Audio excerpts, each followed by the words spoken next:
E aí, pessoal, bem-vindos de volta. E no último vídeo, a gente viu como separar um data service usando o conceito padrão de serviços de domínio. Então, a gente pega um pequeno domínio da nossa aplicação e separa em um serviço que vai fornecer o acesso aos dados desse domínio.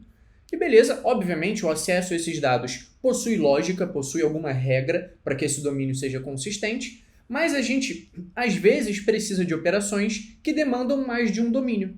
Então, para esse caso, nós temos o que é chamado de serviço de negócio. Então, o serviço de negócio, ou business service, que foi o que a gente viu lá naqueles tipos de microserviços, um business service, ele é basicamente a junção de diversos data services ou serviços de domínio, usando o padrão aqui, se a gente estiver pensando realmente numa boa modelagem. Então, vamos entender de forma bem tranquila. Às vezes, alguma operação, por exemplo, matricular um aluno, ela precisa de mais de um modelo, precisa de mais de uma parte do nosso domínio, para que isso seja realmente representado de forma correta por um serviço. Então, mais uma vez, se a gente for pensar na matrícula de um aluno, isso não envolve apenas inserir um aluno no serviço de alunos. Talvez a gente precise ter um registro dele no serviço financeiro, talvez esse registro, talvez na gamificação a gente precise de um registro também sendo inserido. Então, às vezes, a gente tem detalhes muito mais complexos do que somente lidar com um domínio. Então, os serviços de negócio servem para esses casos. E a gente precisa pensar muito bem sobre um processo do domínio do negócio.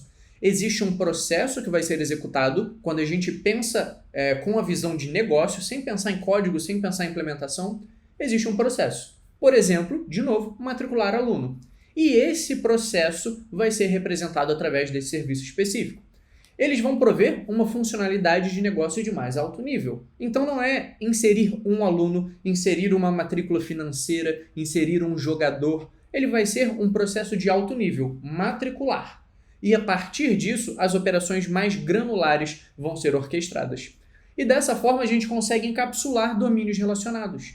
Então, um aluno no nosso modelo acadêmico e uma matrícula financeira do nosso modelo financeiro, do nosso domínio financeiro, eles estão relacionados de alguma forma. E através de um processo de matricular aluno, usando um serviço de domínio, a gente consegue encapsular isso sem que o cliente, por exemplo, que a nossa API precise expor, que o cliente precisa chamar, inserir aluno e depois inserir matrícula financeira, inserir jogador na gamificação. Então a gente consegue encapsular isso tudo e simplificar o processo, tornando ele mais real, mais próximo do que a gente fala no domínio.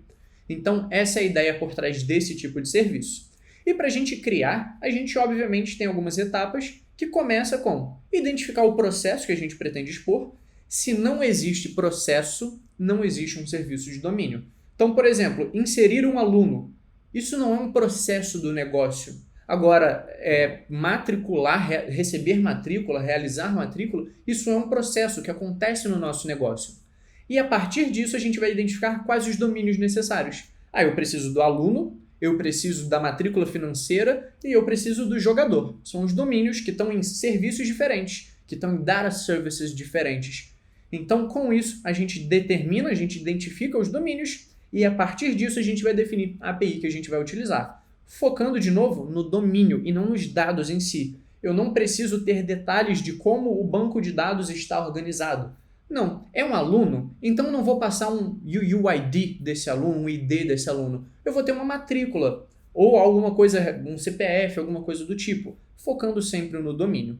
E a partir disso, a gente recebe a requisição nesse domínio de serviço, nesse serviço de domínio, e esse serviço de domínio vai consumir, vai consultar, vai realizar requisições para os serviços de dados, para os serviços de domínio, para os serviços de domínio e não de negócio.